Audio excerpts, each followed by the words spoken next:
Avant d'aller plus loin, n'hésitez pas à vous abonner et à laisser un petit pouce bleu. Merci.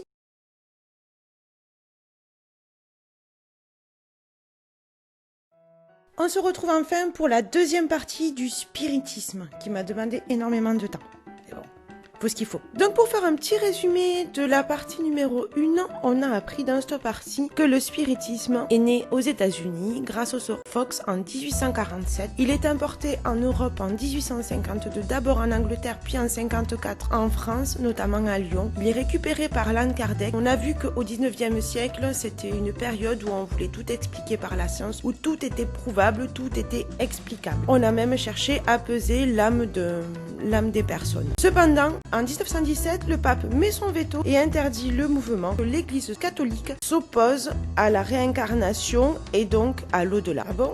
L'Église catholique ne croit pas à une vie après la mort? Bon, en gros, ils changeront d'avis en 1996. Oui, malgré quelques autodafés et de mise à l'index. Mais bon, le mouvement vraiment s'installe après en Amérique latine, plus particulièrement au Brésil, grâce à Chico Xavier, je vous ai parlé déjà dans le premier épisode, qui lui est un psychographe, un médium psychographe. Il va capter les messages des défunts qui vont lui décrire la vie après la mort. Il en sortira aussi le film Nos Solar, qui est donc le récit d'une de ses âmes.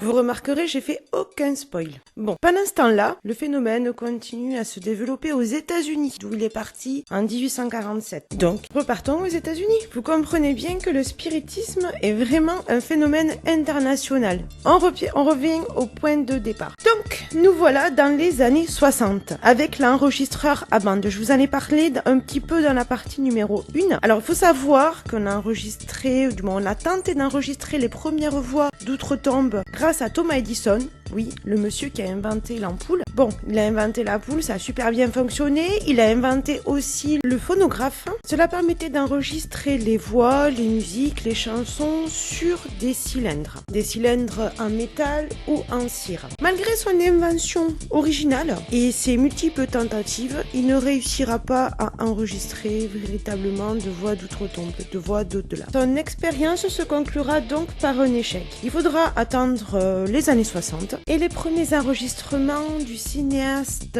Jürgensen qui enregistrera donc ses premiers PVE. PVE, phénomène de voix électronique. Alors pourquoi ? Qu'on a découvert bien avant tout ça, que le corps humain est traversé par une énergie qui lui permet d'être magnétique. C'est la découverte du docteur Mesmer en 1759. J'avoue que pour le coup, j'ai vraiment simplifié l'histoire. Donc toutes les recherches qui vont découler après vont s'appuyer sur cette découverte-là. Cela veut dire que désormais, grâce à ça, on va pouvoir enregistrer et écouter les voix de l'au-delà, les voix de nos morts. Vous me direz, du coup, l'enregistreur à bande permet d'enfin enregistrer les âmes après la mort. Eh ben non. Les détracteurs expliquent qu'on entend mal les voix, ou qu'on invente, ou qu'on interprète. Parce qu'il faut savoir, des fois, c'est un peu compliqué à entendre. Oui, l'enregistrement se fait sur du bruit blanc, qui peut brouiller peut-être le message. Ça va être des mots ou des phrases très courtes, donc des fois complètement indéchiffrables. Je vais vous faire écouter un petit bruit blanc.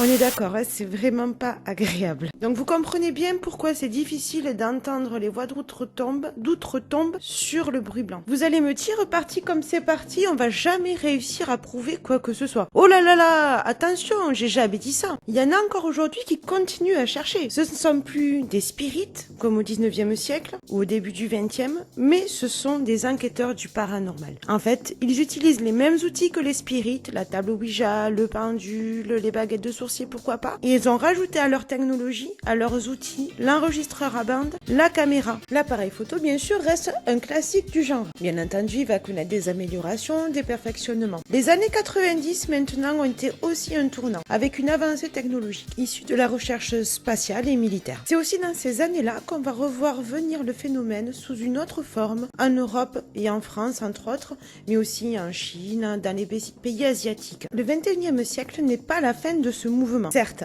On est bien loin du spiritisme du 19e siècle, mais reste toujours dans la recherche, dans la démarche de trouver les entités des fantômes, des esprits. Les découvertes, les recherches continuent, on améliore toujours les appareils. On obtient des caméras thermiques, des caméras nocturnes, on arrive à détecter la physionomie par rapport à l'ambiance, par rapport à la température d'une pièce, voire on arrive à voir les fantômes. L'enregistreur à bande devient un dictaphone, beaucoup plus pratique. La radio devient une ghost box, on va capter des fréquences sur lesquelles les entités, les fantômes, les esprits vont pouvoir aller poser leur voix. En réalité, il s'agit plus de bruit blanc. Grâce à ce petit appareil, les esprits vont aussi pouvoir choisir les mots qu'ils veulent vous dire. Les K2 et les pods, sous différentes formes, vont permettre aussi de capter la présence d'esprits, de fantômes, d'entités. Que ferions-nous au 21e siècle sans notre téléphone mobile?